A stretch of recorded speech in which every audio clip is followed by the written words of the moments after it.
Татьяна, Свет, благодарю за ваше видео, за ваше отношение к живописи. Какой урок из вашей школы можно посмотреть на развитие видения пятен? Ну, вы знаете, Татьяна, по-моему, любой. Начиная с 16 и далее по 53, наверное, да, снято 2 камерами, очень удобно все смотреть, поскольку пятновидение, да, это в основе живопись. Поэтому я уделяю этому внимание, ну, в каждом уроке. Я все время говорю, что весь видимый мир, смотрите, вот именно этот мы делим на составляющие. Посмотрите просто на картинки уроков, ведь там есть натюрморты, есть пейзажи. Выберите то, что вам наиболее близко сегодня. И поскольку все мои дети, я не могу отдать какое-то предпочтение конкретному. Слава, когда и где будет ближайшая выставка? С 12 октября по 5 ноября арт-пространство «Коробка», Автозаводская, 18. Будет 2-я международная, по-моему, выставка «Современный русский импрессионизм». Я принимаю там активное участие. Приезжайте. Елена Ушакова. Гениально с самого начала до конца. Спасибо, и стих. Так нежно, гармонично. Спасибо, что выложили видео. Я буду еще выкладывать процесс работы. Это речь идет о работе «Морская элегия», как она писалась, чем обусловлен выбор формата, почему фигура выходит за рамки холста, Божий промысел. Да я часто так делаю, Лена. Мне нравятся какие-то нестандартные решения. Это не значит, что я там закомпоновать не могу.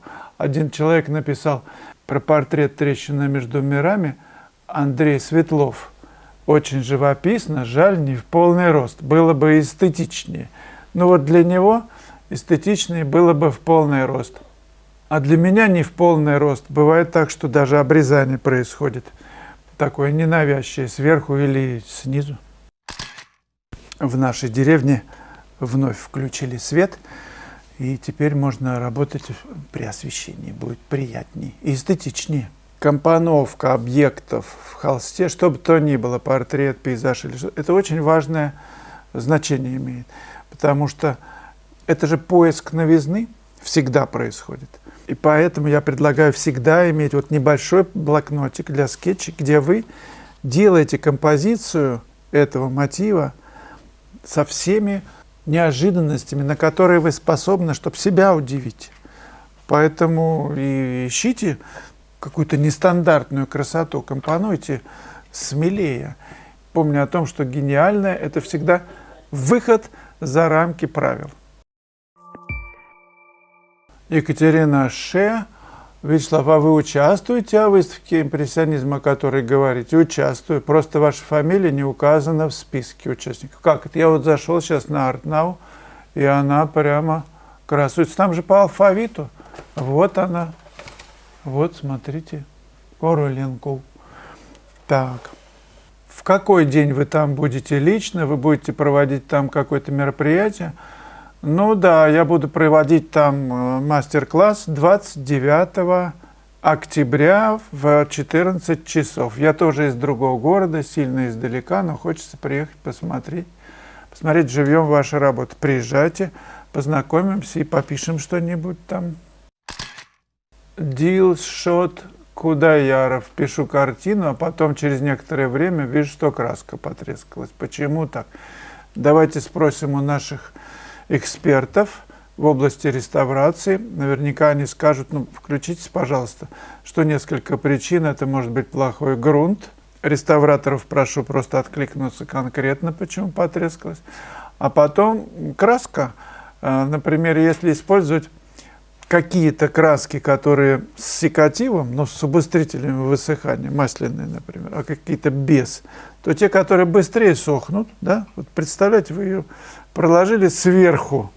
То есть сначала вы бессекативную краску прописали, а потом бах, и секативную. Так что она происходит? Она, вот это вот, которая нормально сохнет, это убыстренно.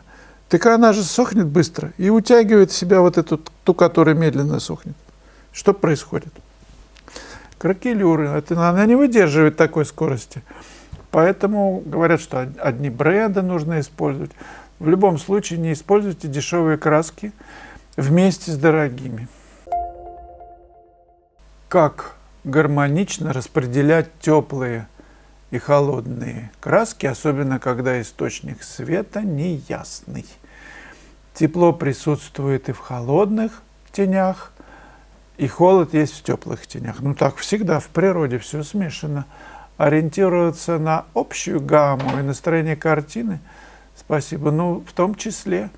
И если мы разбиваем все по пятнам, конечно же, есть в каких-то вот в холодном, например, рубашинце, есть теплота, ну откуда-то влияние есть теплое, но общее это пятно холодное, вы берите сразу общее, общо смотрите, по большим массам, закладываете вот эту среднее теплохолодность, среднюю сначала по большим массам, потом, когда все соберете в тоне, будете уже нюансировку делать. И, может быть, где-то утеплите или где-то ухолодните. Ну, короче, способ, чтобы большими массами мыслить и делать закладку большими массами. Я знаю, что это легко сказать, тяжело сделать, но другого я просто не знаю способа. Это сложно сделать, но надо пробовать. Елена Поп, спасибо огромное, что не устаете повторять ваши художественные рецепты. Вот с тоном вроде бы понятно, а теплохолодность еще напрягает. Ну ничего, напряжение, пружина сожмется до самого крайнего, а потом сильно выстрелит в самые небесные горизонты и будет, ну, мастерства я имею в виду. Если сложно определить вот сразу таким прямым взглядом, что теплее, что холоднее, посмотрите боком. Живопись – это боком.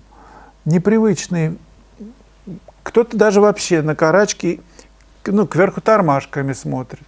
Поэтому картины иногда не только для того, чтобы пропорции, ну, там, сверить, а просто вот переворачивают с ног на голову, и видны, ну, по пятнам, как она работает, по пятну, ну и пропорции, конечно.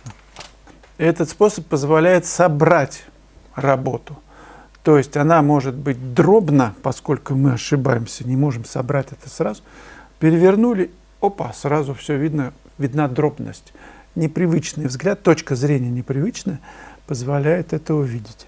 Ну, а с теплохолодностью на практике, у меня есть урок по теплохолодности в пейзаже, посмотрите его.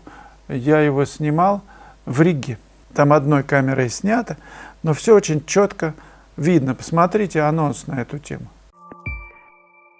Киш-озеро, кафе на воде и очень тонкие отношения холода воды, неба к тени на досках, на этом дощатом мостике, на земле, свет, который падает на мостик, на землю, на саму эту постройку, на деревянное кафе.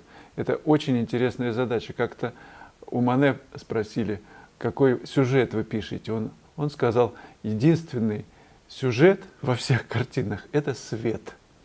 Вот писать свет – это очень интересно и очень сложно. Посмотрите, как это делалось. Не обращайте внимания на шутки. Я человек веселый, всегда эта атмосфера мастер-класса, она аутентична, она вот живая. Это, за всеми этими шутками есть работа. Обращайте внимание на то, как делается, как достигается эффект присутствия, эффект светоносности этого пейзажа. Это очень важно, мне кажется. И вообще смотреть, как работает художник, почему я и затеял эту школу, важнее этого ничего нет.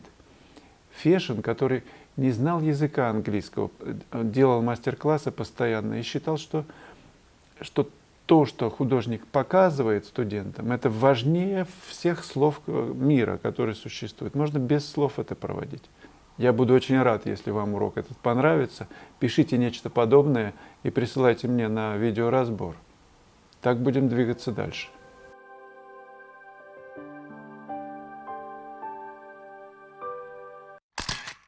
Анастасия Тим, то есть, по сути, можно использовать любой цвет имприматуры. Я считаю, что любой. Ну, каким-то цветом вы будете пользоваться все-таки наверняка активнее.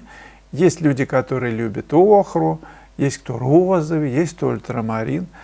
Но если везде, в каждой картине будет проглядывать розовый, ну как вы думаете? Ну, мне кажется, иногда нужно сменить вот одежонку. Нельзя же ходить все время в розовом. Сочтут же с ненормальным.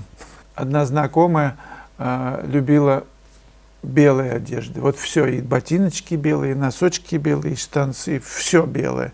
И даже в квартире все у нее было белое. Ну, такая вот имприматура. Ну, а цвет, различный цвет имприматуры, он же развязывает руки, он делает вашу живопись более, свет опять погас, более неожиданной, более интересной. Цвет имприматуры собирает все вместе, объединяет картину, объединяет те дробные места в единое целое. Поэтому-то, собственно, можно, легко касаясь кистью холста, не всегда прописывать, все, что вы хотите прописать, оставляя цвет имприматуры как объединяющий слой. Не забудьте, друзья, отметиться в журнале. Ну, пока, счастливо.